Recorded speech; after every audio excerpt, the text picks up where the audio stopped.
Je tiens d'abord à vous remercier d'être venu écouter nos intervenants sur ce thème qui me semble important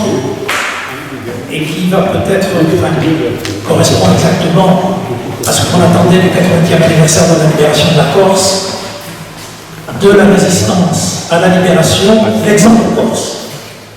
Merci donc d'être venu écouter les intervenants. Je voudrais remercier monsieur le représentant de la collectivité qui se trouve parmi nous. Je voudrais remercier également l'établissement, madame la proviseure, qui nous a prêté cette salle, qui nous permet de vous recevoir convenablement.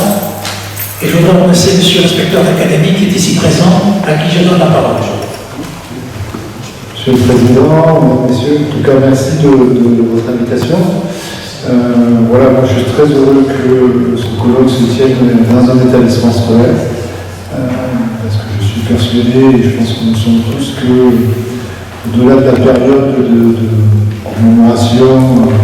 de célébration qu'il y a actuellement, il y a des enjeux de mémoire et des enjeux de transmission, et que c'est essentiel. Il est important effectivement que les établissements scolaires, aujourd'hui, samedi après-midi, les élèves ne sont pas là, mais je sais par ailleurs que vous intervenez et qu'il y a de nombreuses interventions dans les établissements scolaires. Donc c'est très important et je voudrais juste illustrer, j'étais ce début de semaine à Ghisonaccia où les élèves du lycée, après avoir appris de leurs enseignants un certain nombre de savoirs historiques, sur ce moment de la libération de la Corse, ont partagé à travers des ateliers, accompagnés d'un certain nombre d'autres intervenants, vers les élèves des écoles élémentaires, les connaissances et savoirs qu'ils avaient constitués. Et je trouve que c'était particulièrement intéressant de voir à quel point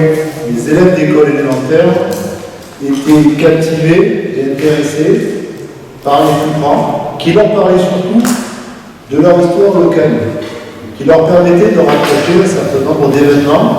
nationaux et internationaux à des lieux, à des personnes qui sont dans leur proximité de vie. Et voilà, donc je trouve que, en tout cas, je suis très heureux d'être présent, vous permettez d'ouvrir ce colloque parce qu'il y a un véritable enjeu aujourd'hui de transmission et de transmission sur des savoirs qui sont constitués. Des savoirs historiques, et je crois qu'il faut rendre, en tout cas, je l'ai fait il n'y a pas longtemps dans un autre lieu sur des savoirs scientifiques, plutôt sciences dures, on dira,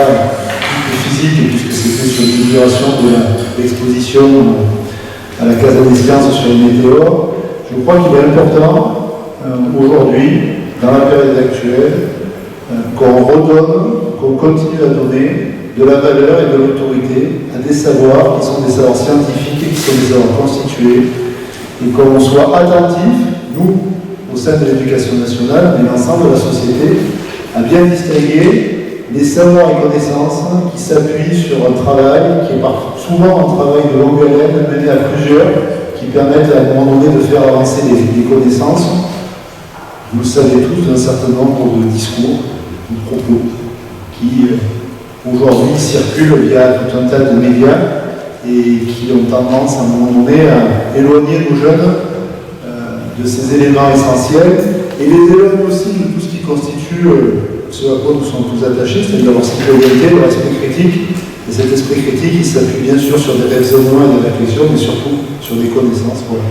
Donc en tout cas, je voulais vous remercier de ce colloque, de le faire dans un lycée, et je suis persuadé que